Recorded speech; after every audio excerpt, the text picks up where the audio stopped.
আপনার কাছে জানতে চাইব যে সাম্প্রতিক সময় আমরা দেখেছি যে কওমি মাদ্রাসাগুলো তারা সিদ্ধান্ত নিয়েছে যে কোরবানির চামড়া তারা এবছর সংগ্রহ করবে না বা কালেকশন করবেন না। অনেক মাদ্রাসাই তারা নোটিশ আকারে সেই সিদ্ধান্ত জানিয়ে দিয়েছেন। আপনার কাছে জানতে চাই, মাদ্রাসাগুলোর অভিযোগ হচ্ছে তারা ন্যায্য দাম পান না, সেখানে সিন্ডিকেট কাজ করে এবং নানান ধরনের হয়রানি রয়েছে। আর এই যে মাদ্রাসাগুলো যদি চামড়া কালেকশন করা বন্ধ করে দেয়, তাহলে এতিমদের যেই খাদ্য ঘাটতি সেটা পূরণ হবে কিভাবে? আর পাশাপাশি এই যে ক্ষতিটা হবে, এই ক্ষতিটা কার হবে? সেটা কি মাদ্রাসার ক্ষতি হবে, নাকি সাধারণ মানুষের, নাকি ট্যানারি শিল্পের? এই বিষয়ে আপনার মন্তব্য শুনতে চাই।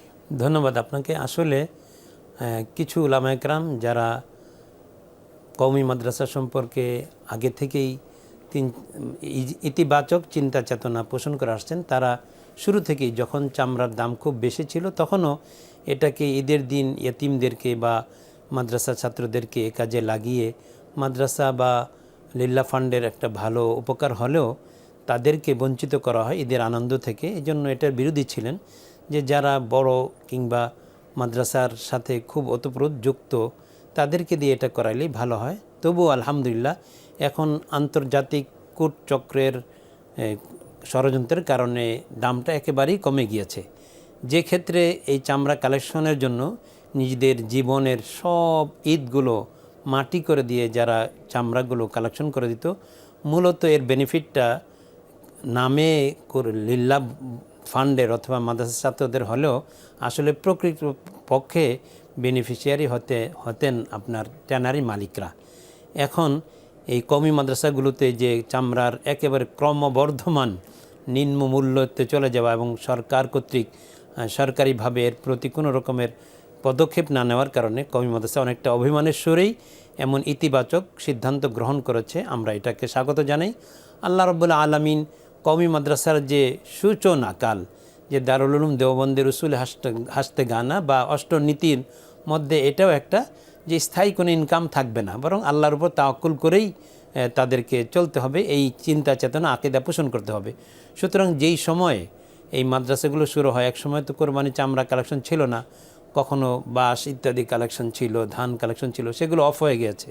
তো কালের প্রবাহে, কালের আবর্তনে যদি চামড়া কালেকশনটাও বন্ধ হয়ে যায়, ইনশাআল্লাহ আল্লাহ তাআলা যেভাবে আগেও চালিয়েছেন কওমি মাদ্রাসা এখনও সেভাবেই চলবে।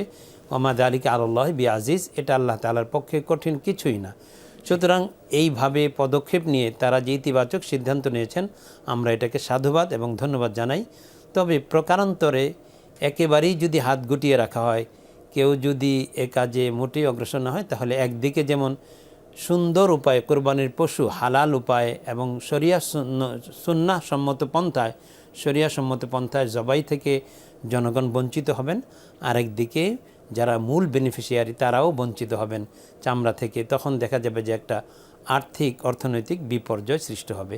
এজন্য সরকারকেই বরং এই বিষয়ে পদক্ষেপ নিয়ে যে কোন কোন মাদ্রাসায় বা কোন জায়গায় দামটাকে একটু বাড়িয়ে দিয়ে এবং এতিমদেরকে, ছোট বয়সী শিশু বাবুদেরকে বাদ দিয়ে তাদেরকে ঈদের আনন্দ করার সুযোগ দিয়ে, যারা মোটামুটিভাবে সক্ষম এবং যাদের 3 দিনের মধ্যে কোনো 2 দিন কোনো 1 দিন বাড়ি গেলেই হয়, এই জাতীয় লোককে রেখে ইতিবাচক চিন্তা ভাবনার মাধ্যমে মুসলিম এটা একদিকে যেমন কোরবানির চামড়া কালেকশন, আরেকদিকে মুসলমানদের পশুগুলোকে হালাল উপায়ে জবাই করার একটা সুন্নাহ শরীয়ত সম্মত পন্থাও। কারণ কসাই আপনি আনেন তো বিসমিল্লাহ ছাড়াই জবাই করে দেয়, ওয়ালা তাকুলু মিম্মা লাম ইউযকার ইসমুল্লাহি আলাইহি, যে আল্লাহর নাম নেওয়া হয়নি এমন পশু তোমরা কখনোই ভক্ষণ করবে না, এটা হারাম হয়ে যায়। অথচ বাজারে আমরা অহরহ এরকমের হারাম পশু খাচ্ছি, কিংবা কুরবানির সময় এই তাড়াহুড়া করতে গিয়ে ওরা কোনোই বিসমিল্লাহ বলার দিকে ভ্রুক্ষেপ করছে না। তো এই জাতীয় খিদমা যার দ্বারা যে একজনের 5 লাখ টাকার গাভী, একজনের পশুটা বা অনেক মূল্যের পশুটা হারাম উপায় জবাই হয়ে যাবে, সুন্নাহ সম্মত পন্থায় কোরবানি হবে না, এই আশঙ্কা কিন্তু থেকেই যায়।